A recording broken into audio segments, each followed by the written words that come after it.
వేమన మహాయోగి, అందుకే యోగి వేమన అయ్యాడు.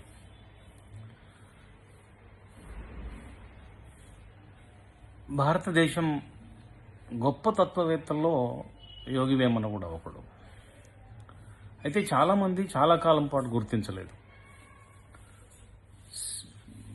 ఆంగ్లేయుడైన సిపి బ్రౌన్ గారు పరిశోధన చేసి ఆయన మనిషి జీవితం పట్ల, మనిషి ఏ ఏ అంశాలని జాగ్రత్తగా ఉంటే జీవితం సుఖమయంగా సంతోషమయంగా ఉంటుంది, ఏ మూఢ విశ్వాసాలలో కొట్టుకుపోవద్దు అనే తత్వబోధన చేసినవాడు వేమన. అందుకని మనుషులు మామూలుగానే కనబడతారు, కానీ యోగి వేమన లాంటి గొప్పవాళ్ళు వేమనే చెప్పినట్టుగా ఉప్పు కప్పు రంబు ఒక పోలిక నుండు చూడచూడ రుచుల జాడవేరు, పురుషులందు పుణ్య పురుషులు వేరయా విశ్వదాభిరామ వినురవేమ అన్నాడు. అట్లా ఆయన నిరీశ్వరవాదం చెప్పాడు. భగవంతుడు అంటే భగవంతుని మూఢంగా కొలవకూడదు అన్నాడు. శిలను ప్రతిమ చేసి చీకటింటను పెట్టి రొక్కవలదు ఎర్రి మూడులారా, ఉల్లమందు బ్రహ్మ ముండుట ఎరుగుడి అని చెప్తాడు. అది ఒకచోట అంటాడు, అంతరంగమందు అపరాధములు చేసి మంచివాని వలనే మనుజుడుండా, ఇతరులు ఎరుగకున్న ఈశ్వరుడెరుగడా అంటాడు. ఈశ్వరుడు అంటే ఆయన ఉద్దేశంలో ఏదో ప్రతిమ, బొమ్మ, ఒక విగ్రహం అని కాదు, మన కాన్షియస్నెస్సే ఈశ్వరుడు అంటాడు. అందుకని మన కాన్షియస్కి తెలుసు కదా, దొంగతనం చేసినప్పుడు వాడు చూడట్లేదు వీడు చూడట్లేదు అని ఒక పరులకు చెందిన ఒక వస్తువును ఎత్తుకపోతున్నప్పుడు ఆ ఎత్తుకపోతున్నామో అది మనది కాదు ఇతరులది అనే జ్ఞానం మనకు ఉంటుంది కదా, అదే కాన్షియస్నెస్.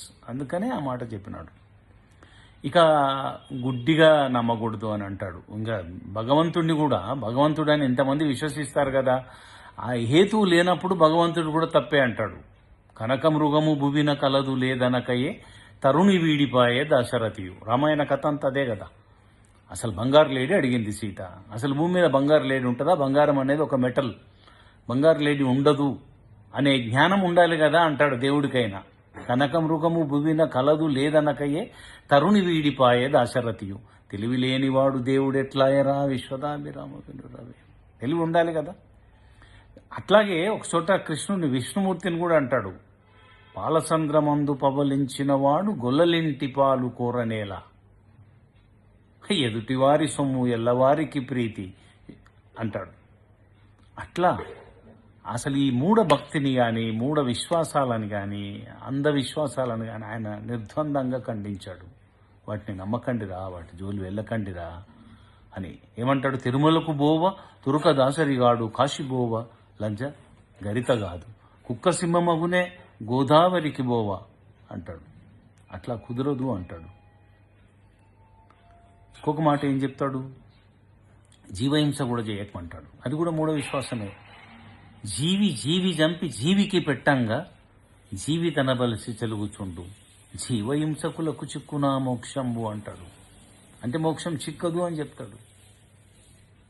అట్లా అనేక సందర్భాల్లో యోగి వేమన సమాజాన్ని అవపోషణ బట్టి, సమాజంలో జరుగుతున్న మంచి చెడుల్ని నీరు పాలు క్షీర నీర నీతి అంటారే, ఆ విధంగా విడదీసి బట్ట బయలు చేసి చెప్పిన మహాతాత్వికుడు యోగి వేమన.